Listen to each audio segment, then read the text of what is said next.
White people can be exhausting.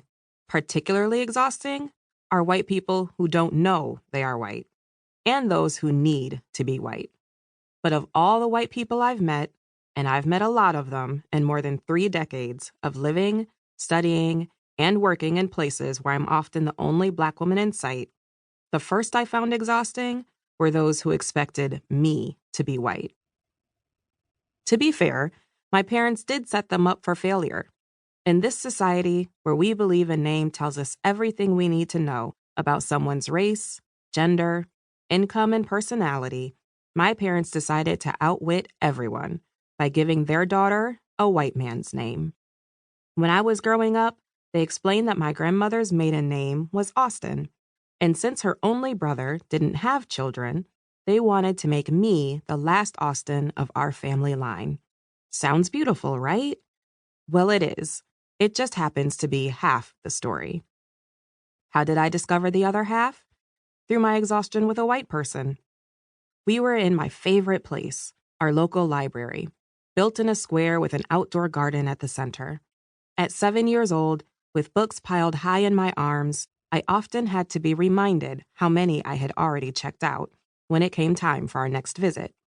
I am certain my family single-handedly kept our library funded. We checked out so many books at a time, we would find them under the car seat, between the cushions of our couch, or hiding under the mail on the table. On this sunny Saturday afternoon, as I stepped up to the front desk to check out my books, I remember the librarian taking my library card and scanning the back as usual. I braced myself, expecting her to announce the fine I owed for the week. Instead, she raised one eyebrow as the other furrowed and asked, "Is this your card?"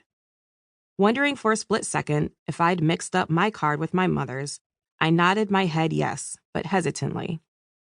"Are you sure?" she said. "This card says Austen." I nodded more emphatically and smiled. Yes, that's my card. Perhaps she was surprised a first grader could rack up such a fine. But when I peered over the counter, I saw that she still hadn't opened the book covers to stamp the day when I should bring them back. Emphasis on should. I waited. "Are you sure this is your card?" she asked again, this time drawing out sure and your as if they had more than one syllable. I tilted my head in exasperation, rolling my eyes toward the popcorn ceiling. Did she not see all the recent books on my account? Surely this woman didn't think I didn't know my own name.